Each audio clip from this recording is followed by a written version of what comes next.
Hello and welcome back to more Vortex tutorials.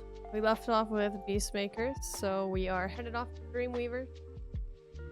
It's gonna be a fun time, guys. Dreamweavers is a bit of a doozy, I won't lie. There's a lot of pretty hard stuff, but you're gonna learn it. You're gonna be great.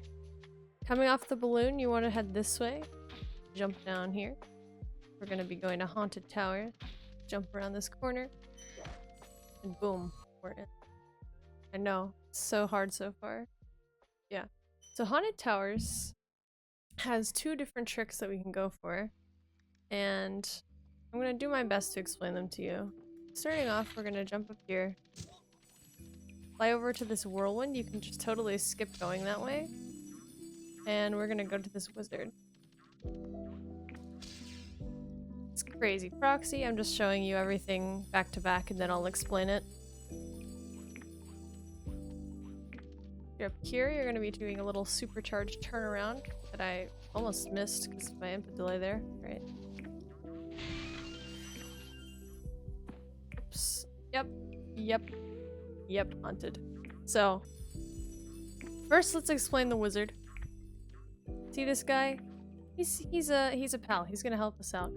So the way this works is we want to be charge gliding or gliding. You don't really need to do a charge glide as long as you're gliding in between his arms and his hat when he's attacking you.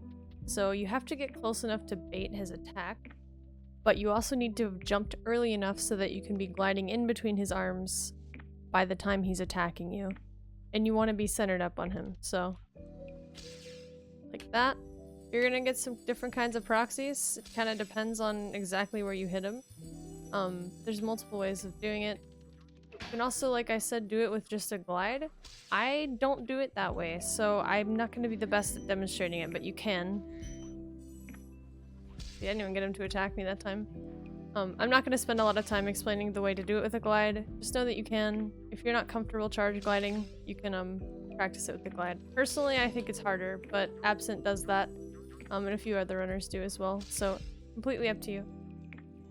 But yeah, try to get him to attack you, so you need to be close enough to bait the attack, and you want to be centered up on, like I said, underneath his hat, but like above and between his arms. It's like that. Sometimes he'll die like that, prime example. However, it is a bit of a hard trick, so sometimes you might, sometimes you might get a difficult or proxy that's just not gonna work. Exhibit A. So you keep running past. You're like, ah, shoot, I don't have the proxy, now what? But you're just gonna go this way.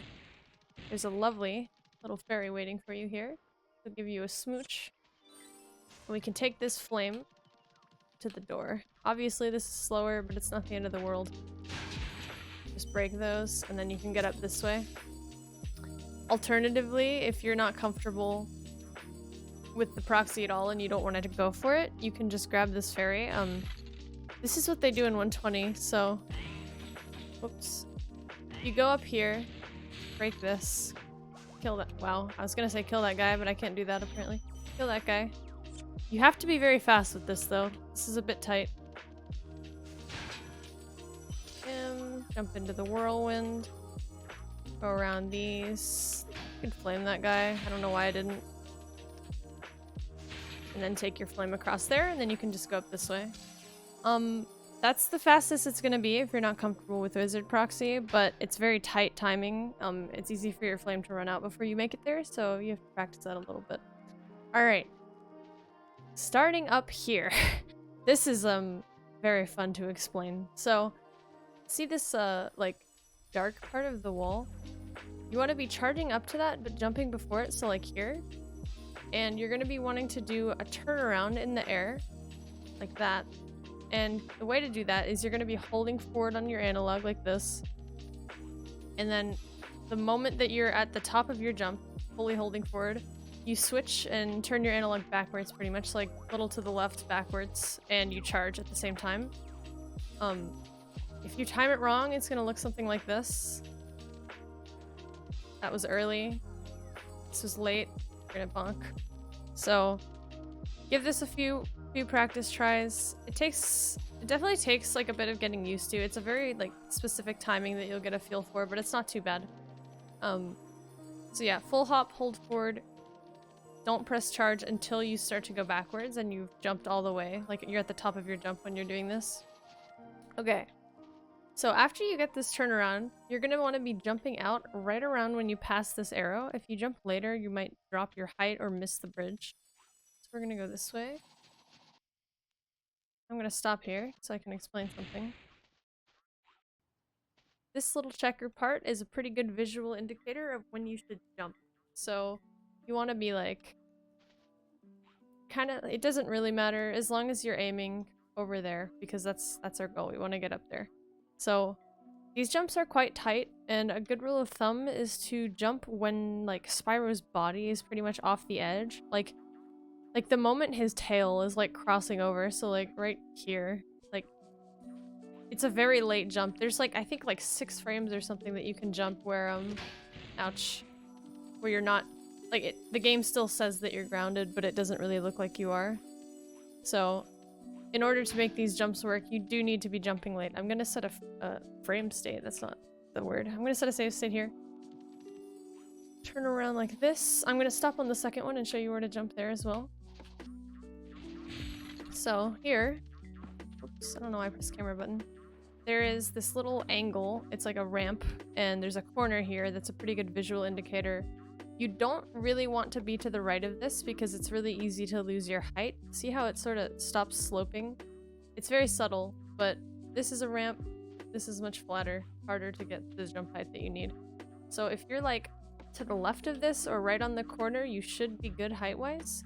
And you want to be, again, jumping when Spyro's tail is like just leaving the edge, and then you're going to have to angle in towards the corner right here because you want to be making the shortest distance, like you want to be jumping the shortest distance as possible, and if you're aiming to the left or right, it's obviously further back and harder to achieve. So we're gonna go up there.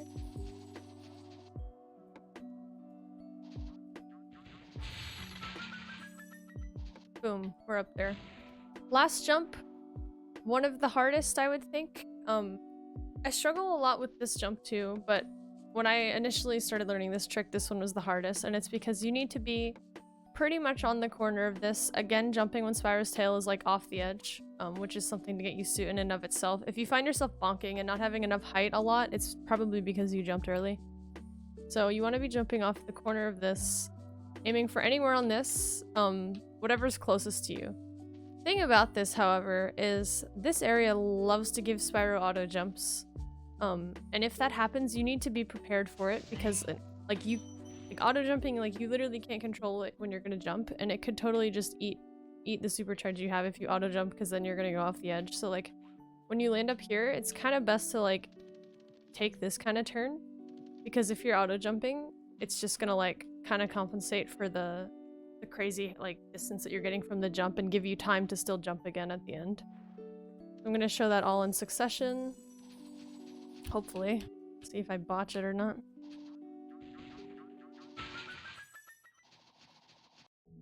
Yep, a bit like that. So yeah, definitely a pretty difficult series of jumps. Don't be discouraged if you can't get them immediately. It's very precise. You're not supposed to be going this way with the supercharge in the first place. It's not intended. So it's a bit of a learning curve, but I believe in you. Alternatively, you can just go this way. It's not the end of the world. We won't judge you. I'm supposed to hit that guy, but I'm bad at the game. And then fly over this way. I'm getting destroyed. Kill this guy. Get kissed by the fairy. Ideally, you don't want to be taking the damage that I did, but then you can just go up the vortex like that. So, you can also like opt for, if the third jump is giving you too much trouble, you can also do this. Oops. You get the idea. You can charge through that guy. If you want, you could keep the flame like all the way, or not flame, you could keep the supercharge. I think you can make that turn. Let me see. But yeah, the point is you can omit the last jump if it's giving you trouble too. It's obviously faster to just do all the jumps, but yeah, you can just kill that guy and just go straight to the vortex like that. So your call, what you want to do. I'm gonna try to run through the entire level one more time. So I'm gonna die from this save state. Just to kind of show it back to back to back. Going up from this bridge, jumping from the height of this over to the whirlwind.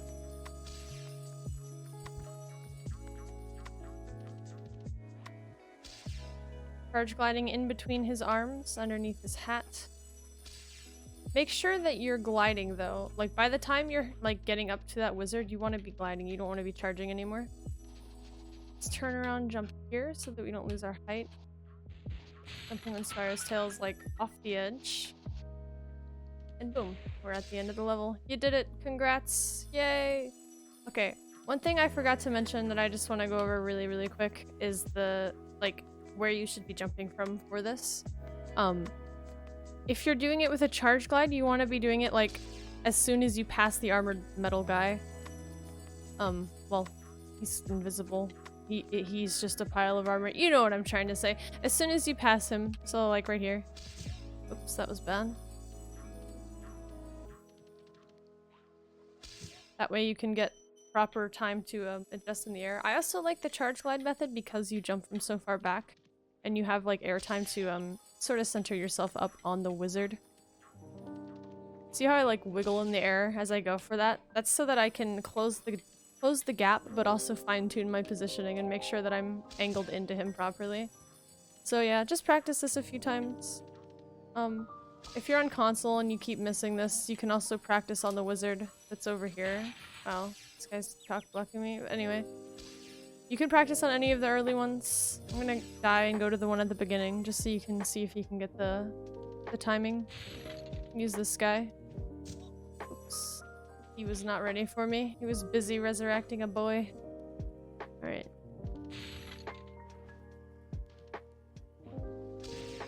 So you can practice on that guy, get some flops, just to sort of get a feeling for the timing. Absolutely dumpstered on, by the way. But yeah, you get the point. And yeah, just practice that a few times. I'm gonna do it one more time so we can actually get to the end of the level. Sorry, this video is a bit longer than I intended. Oh my goodness, now I can't get the trick. Oh no! There we go, that was a big one. Look at this whirlwind. Also, I should mention when you're going into whirlwinds in this game, if I haven't said it already, you want to be like jumping into them because that's gonna keep your speed. If you're like jumping and falling into a whirlwind, you're gonna be losing a lot of speed that you could be having. See that auto jump? That ruined it. I hate it. I hate auto jumping. I'm not gonna make that. Okay.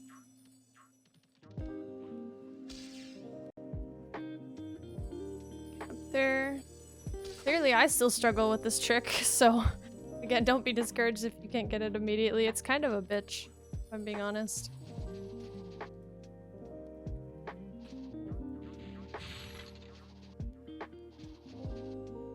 There we go. And away we go! So next we're gonna be going to Dark Passage. Thanks for watching that ramble. I'll see you guys in the next one.